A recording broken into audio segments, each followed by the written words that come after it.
வணக்கம் நண்பர்களே, இது வீடியல் விளாக்ஸ் வீக்கெண்ட் குட்டி ஸ்டோரிஸ். ஒரு ஊர்ல இந்த வீக்கெண்ட்ல இருந்து சுஜாதாவோட ஒரு குறு நாவல் அனிதா இளம் மனைவி அப்படின்னு. இது ஒரு கிரைம் நாவல். இந்த ஸ்டோரி ரொம்ப இன்ட்ரெஸ்டா இருந்துச்சு. இது ஒரு வாரத்துல முடிக்க முடியாது, அதனால ஒரு 6-7 வாரம் அப்படின்னு நினைச்சுதான் இதை ஆரம்பிச்சேன். நாம கதை கேட்கறதுக்கு முன்னாடி நம்ம சேனலுக்கு சப்போர்ட் பண்ண அனைத்து நல்ல உள்ளங்களுக்கும் நன்றி. நம்ம கதைகளை பத்தி கொஞ்சம் கமெண்ட்ஸ் போட்டிங்கன்னா மேலும் இதை நல்லா கொண்டு போறதுக்கு எனக்கு உதவியா இருக்கும். பிடிச்சிருந்தா லைக் பண்ணுங்க, ஃப்ரெண்ட்ஸ்க்கும் ஷேர் பண்ணுங்க. வாங்க கதை கேட்கலாம். சுஜாதா அவர்கள் எழுதிய அனிதா இளம் மனைவி. குமுதம் இதழில் இது ஒரு தொடரா வந்துட்டு இருந்துச்சு 1971ல. அந்த பெண்ணுக்கு வயது 18 இருக்கலாம். அந்த வயதுக்கு ஏற்பட்ட தனி வளர்ச்சி. அவள் கண்களில் பயம் இருந்தது, சற்று ஆர்வமும் இருந்தது. பயமும் ஆர்வமும் எதனால்? அந்த இளைஞன் அவளை அழைத்து செல்கிறான். தனியான பாதை, தூரத்தில் மிலிட்டரி ரேடியோ நிலையத்தின் உயரமான ஏரியல் கம்பிகள், நீலவானம், பாறை பிரதேசம், சரிவுகள், காட்டு மலர்கள், மஞ்சள் பூரிப்பு. அவன் அவளை அழைத்து செல்வதன் காரணம் அவளுக்கு தெரியும். இருவரும் காரணம் தெரியாதவர்கள் போல் இயல்பாக அந்த தனி இடத்தை நாடுகிறார்கள். இருவரும் இளம் வயதினர். சிறிது நெருக்கமாக பழகினார்கள். பழக்கத்தின் நெருக்கமும் அவர்கள் அந்தரங்கமாக ஒருவரை ஒருவர் இதுவரை அறிந்து கொண்டதன் பற்றாக்குறையும் இன்னும் கொஞ்சம் என்று எல்லை கோடுகளை தள்ளி தள்ளி அமைத்து கொண்டு இன்று தனியாக வந்திருக்கிறார்கள். கொஞ்சம் கொஞ்சமாக கட்டுப்பாடுகளை விடுவித்துக் கொண்டு இன்று எவ்வளவு தூரம் போகிறது என்று பார்ப்பதற்கு முன் அவன் பெயர் ஆனந்த், அவள் பெயர் ராதிகா. இடம் தில்லி. நேரம் மாலை, நவம்பர் மாலை 3:30. அவர்கள் நடந்து கொண்டே சென்றார்கள்.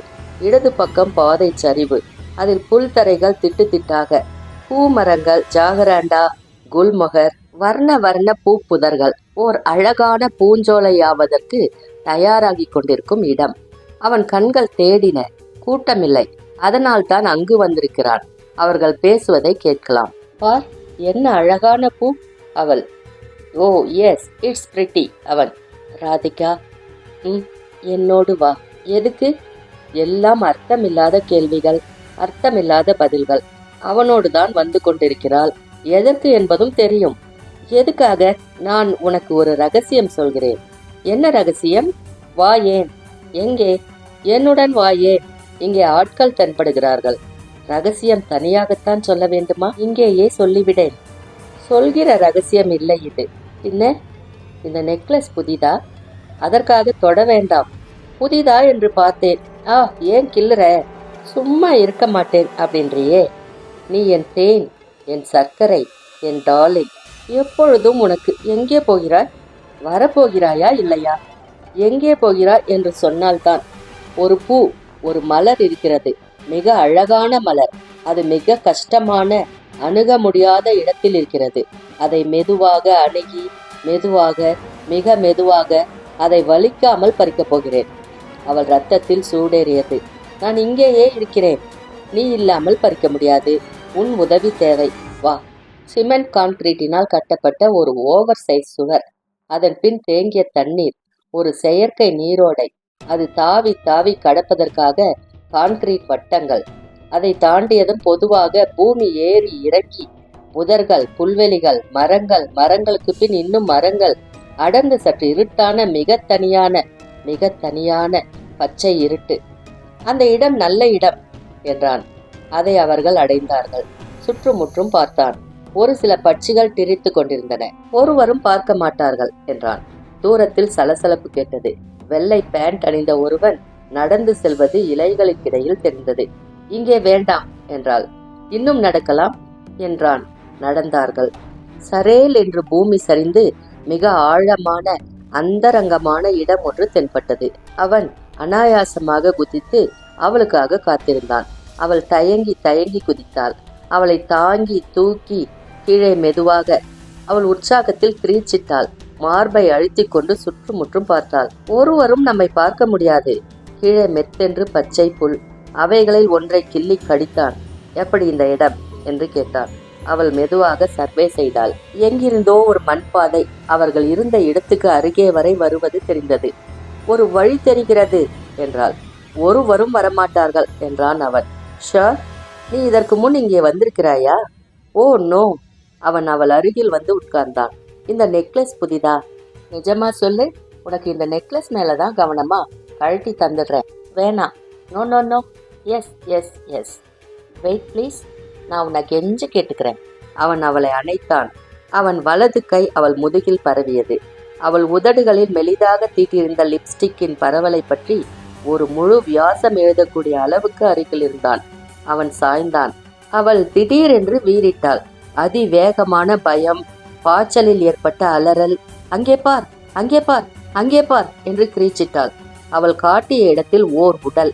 பச்சை புதர்களின் நடுவே மல்லாந்து நீல வானத்தை குத்திட்டு நோக்கிய செத்த பார்வையுடன், ஆவென்ற வாய் திறப்புடன், ஒரு கால் மடங்கி, ஒரு கால் நீண்டு, ஒரு கை துவண்டு, விரல்கள் கடைசியில் உயிர் வாழ்ந்த கணத்தில் இருந்த நிலையில் உறைந்து விட்ட உடல், செத்த உடல்.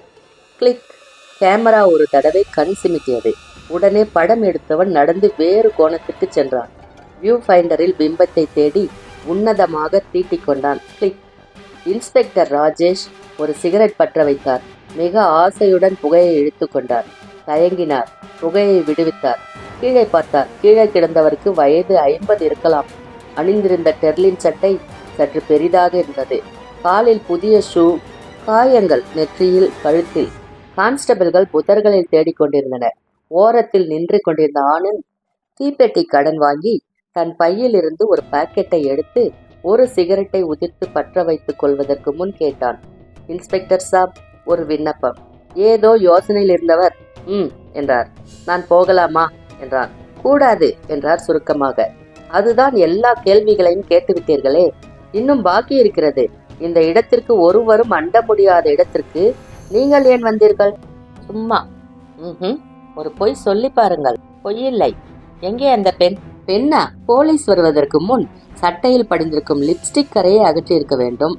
அவன் தன் சட்டையை பார்த்து கொண்டான். இன்ஸ்பெக்டரை பார்த்தான். அவரும் இளைஞர்தான். சிரித்தான். ஆம் என்றான். எங்கே அந்த பெண்? அந்த பெண் எதற்கு? பார்த்தது நான், ரிப்போர்ட் செய்தது நான், என் விலாசம் கொடுத்திருக்கிறேன். அவளை இதில் சம்பந்தப்படுத்த வேண்டிய தேவையே இல்லை. போலீசிடம் எதையும் மறைக்க கூடாது, தெரியுமா? இன்ஸ்பெக்டர் சாப், நான் இந்த இடத்திற்கு வந்ததையும் பார்த்த உடலையும் உடனே உங்களுக்கு ரிப்போர்ட் செய்திருக்கிறேன். நான் பேசாமல் போயிருக்கலாம். நாட்கணக்கில் இந்த இடத்திற்கு ஒருவரும் வந்திருக்க மாட்டார்கள். நான் என் கடமையை செய்தேன், தவறவில்லை. உண்மை. நன்றி. நான் போகலாமா? இரு, ஸ்டேட்மெண்ட் வாங்கி கொள்ள வேண்டும். என்னப்பா? என்னப்பா என்றது ஒரு கான்ஸ்டபிளை பார்த்து. சார், ஒரு கார் நிற்கிறது. எங்கே?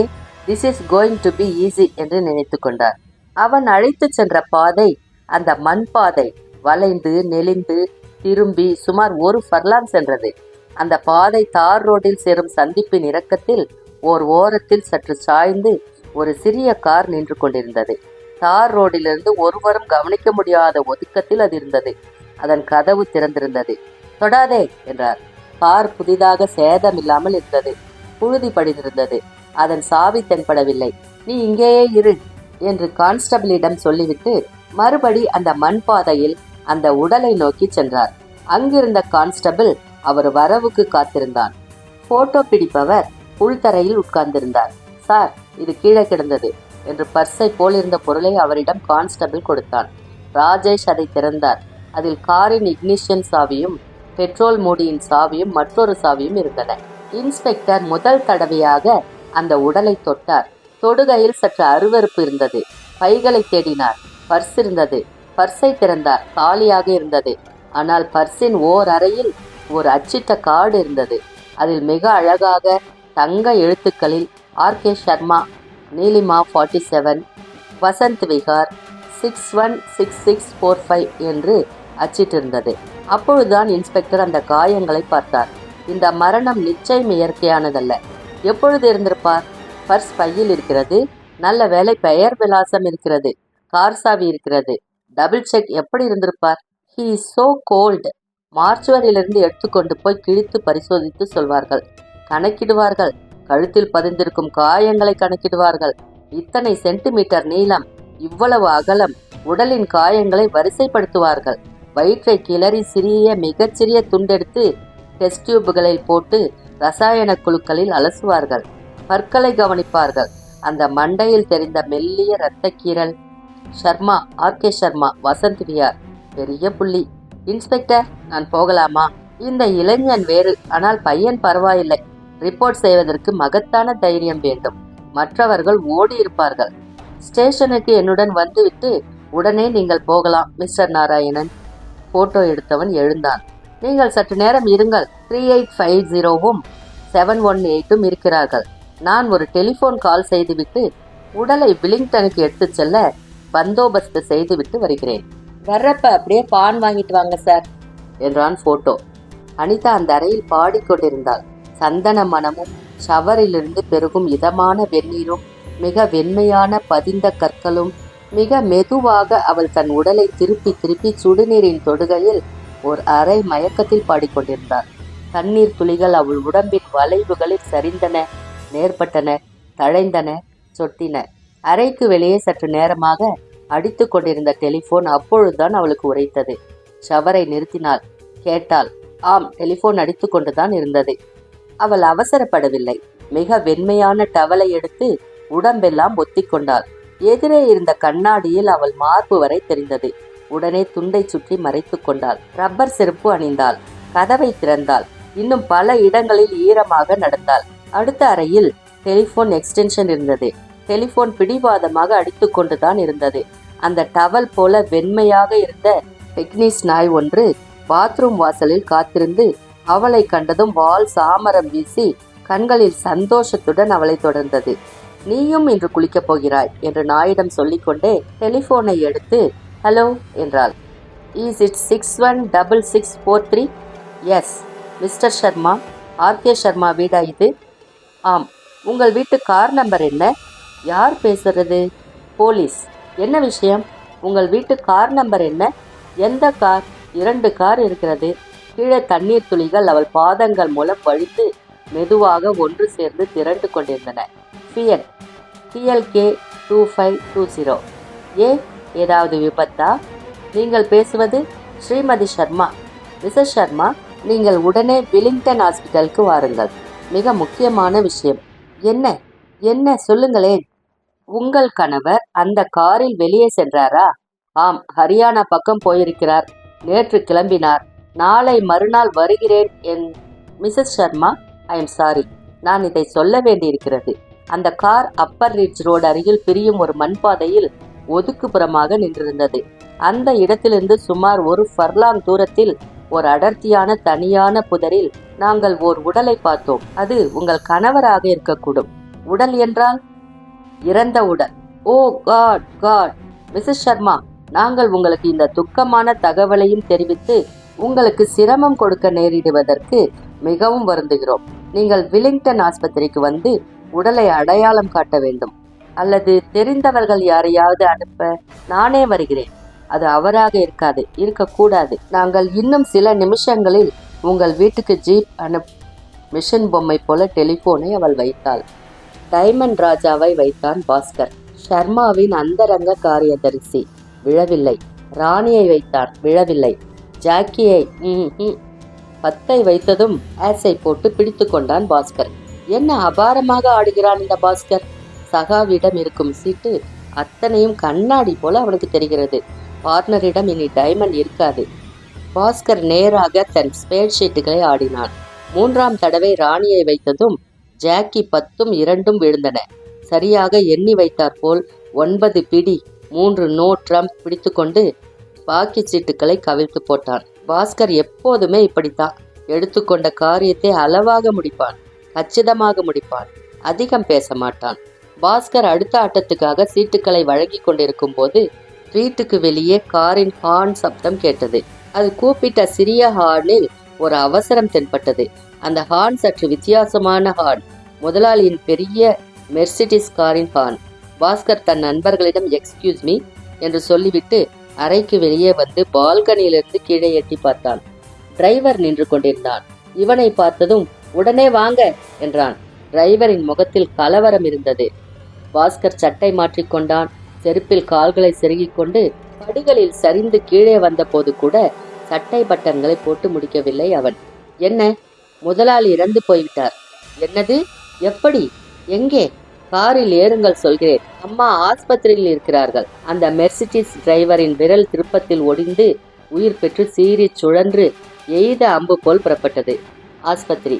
இன்ஸ்பெக்டர் ராஜேஷ் உடல் மீது இருந்த வெள்ளை துணியை விலக்கினார். அனிதா பார்த்தாள். ப்ளீஸ் ப்ளீஸ் மூடிவிடுங்கள் ப்ளீஸ் என்று குனிந்து கொண்டாள். ஐயோ, எவ்வளவு காயம், எவ்வளவு காயம்.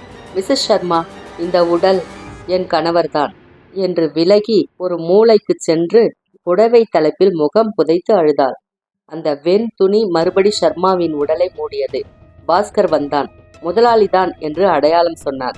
அனிதா திரும்பி சென்று காரில் ஏறிக்கொண்டாள். அவள் கன்னங்கள் சிவந்திருந்தன, வீங்கி இருந்தன. சேரி தலையையும் முகத்தில் பெரும் பகுதியையும் மூடியிருந்தது.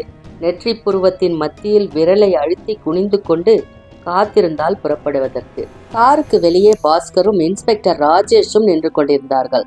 கார் நியூட்ரலில் சீராக உரிமை கொண்டிருக்க பாஸ்கர் நேராக வீட்டுக்கு போ என்றான் டிரைவரிடம். மீனாட்சியை வர சொல்லியிருக்கிறேன், டாக்டர் சாபையும் வர சொல்லியிருக்கிறேன்.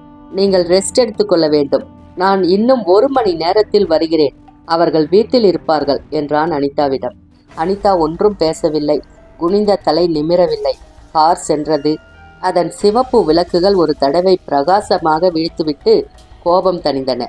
இன்ஸ்பெக்டரிடம் she is very much upset என்றான் பாஸ்கர். ஷீ இஸ் யங் என்றார் ராஜேஷ். இன்ஸ்பெக்டர் சார், என் முதலாளி நேற்று முதல் நாள் காரில் கிளம்பிய போது அவரிடம் நிறைய பணம் இருந்தது. எங்கே சென்று கொண்டிருந்தார்?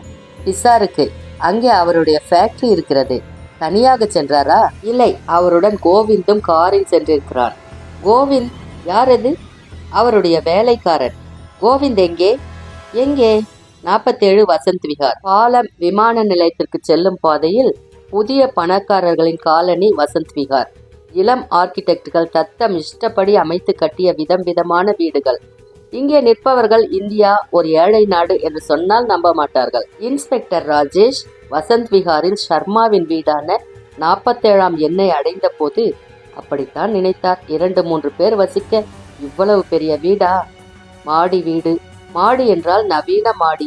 கான்கிரீட் சதுரங்கள், பச்சை கொடிகள், நேராக ஒரு அவுட் ஹவுஸ், வேலைக்காரர்களுக்கு தனியான சிறிய வீடுகள், 2 கார் ஷெட், தற்காலிகமாக கார் நிற்பதற்கு கான்கிரீட் நீட்டல், முழுவதும் கண்ணாடி கதவுகள், இரட்டை கண்ணாடி, செங்கல் சிவப்பில் திரைகள், வந்திருப்பார் வாசலில் காத்திருக்க அழகான நவீனமான நாற்காலிகள், நடுவே மேஜை, மேஜை மேல் பத்திரிகைகள். தன் வரவை வேலைக்காரனிடம் சொல்லிவிட்டு அந்த பத்திரிகைகளில் ஒன்றை புரட்டினார் ராஜேஷ். ஒரு பக்கத்தில் அனிதா அனிதா அனிதா என்று கையெழுத்து போட்டு பழகி இருப்பது தெரிந்தது. அனிதா, அனிதா சர்மா. என்ன வயது? 28 இருக்கலாம் அவளுக்கு. அவளை ஆஸ்பத்திரியில் மிக வினோதமான சூழ்நிலையில் முதலில் சந்தித்தார். அவள் கணவன் இறந்த சூழ்நிலையில் திகட்டும் சோக சந்தர்ப்பத்திலும் அவள் அழகு, உடல் அழகு ஆஸ்பத்திரி சிப்பந்திகளை தடுமாற வைத்திருக்கிறது. கண்கள், பார்வைகள் அவள் மேல் தயங்கின. டாக்டர்கள் மூக்கு கண்ணாடியை துடைத்து அணிந்து கொண்டார்கள். அனிதா. குட் மார்னிங் இன்ஸ்பெக்டர், கலைத்தது பாஸ்கர். நேரம் மார்ச்சுவரி சந்திப்புக்கு மறுதினத்துக்கு மறுதினம். Good morning mister Bhaskar. திருமதி சர்மா எப்படி இருக்கிறார்? பெட்டர். அந்த கோவிந்தை பற்றி ஏதாவது தகவல் தெரிந்ததா? இல்லை. நீங்கள் கொடுத்த வர்ணனையை வயர்லெஸில் எல்லா மாநிலங்களுக்கும் அனுப்பியிருக்கிறோம். எங்கள் ஏஎஸ்பி இந்த கேஸை கவனிக்கிறார். மத்தியானம் இங்கு வருவார். என்னை சில கேள்விகள் கேட்டு வர சொன்னார். கேளுங்கள்.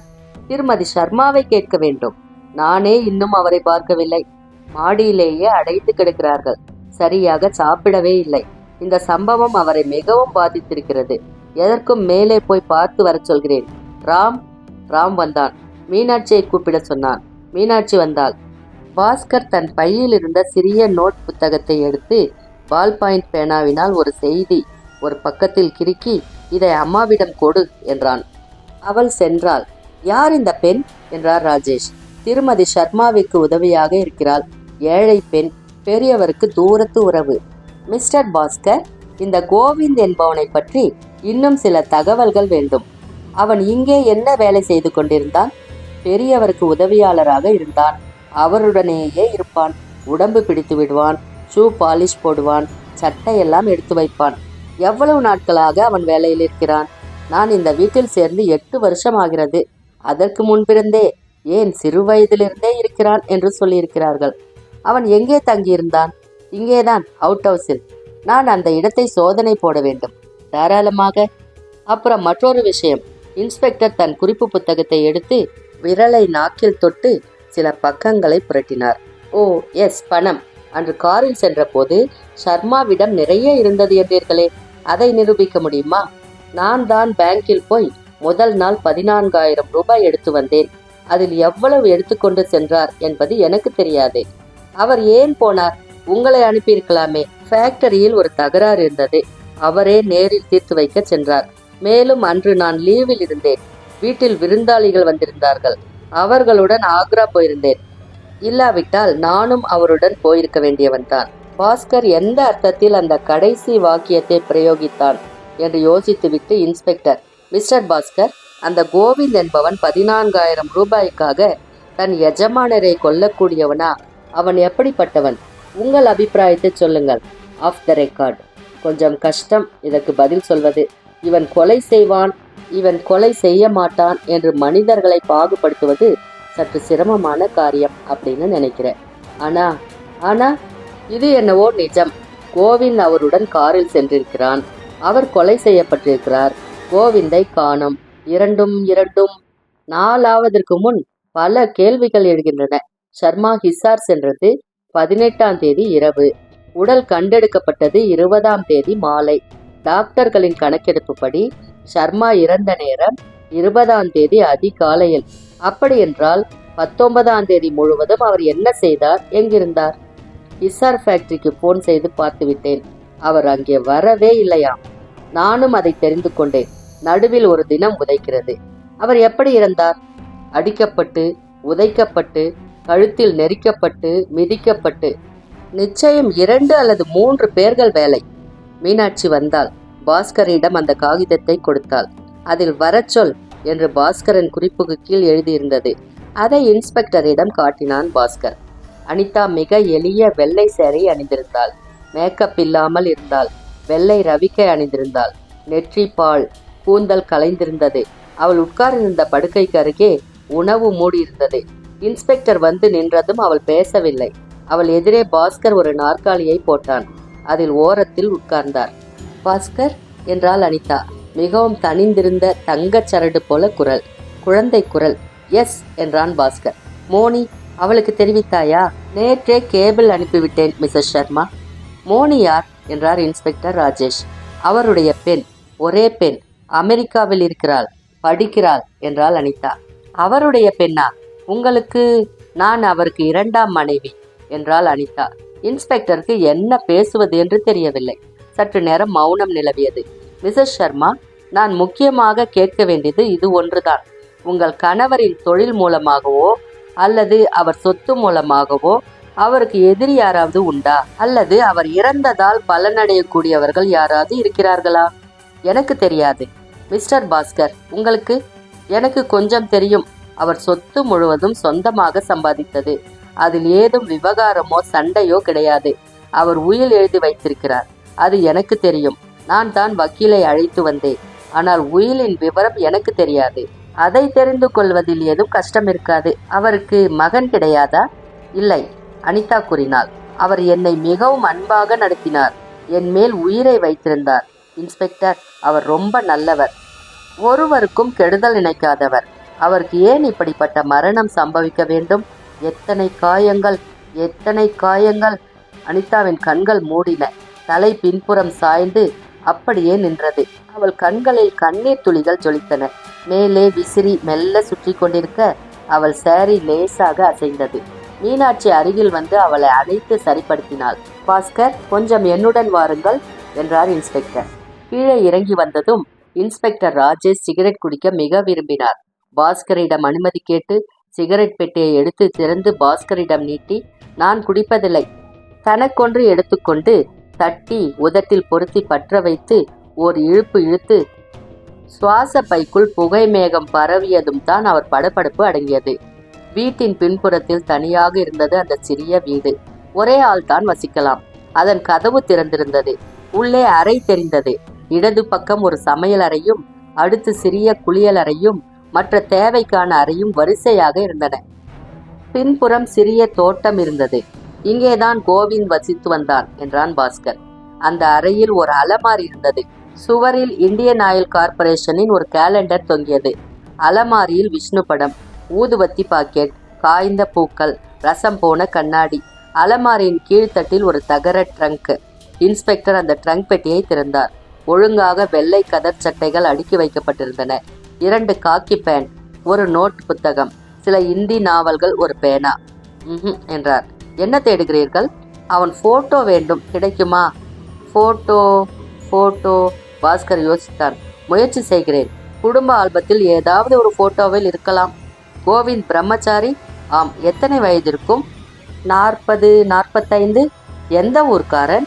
உத்தரப்பிரதேஷ் என நினைக்கிறேன். ஆனால் அவன் ரொம்ப நாளாக இந்த குடும்பத்துடன் இருக்கிறான். அவன் அப்பா இவர்களுடன் வேலை செய்து கொண்டிருந்தான்.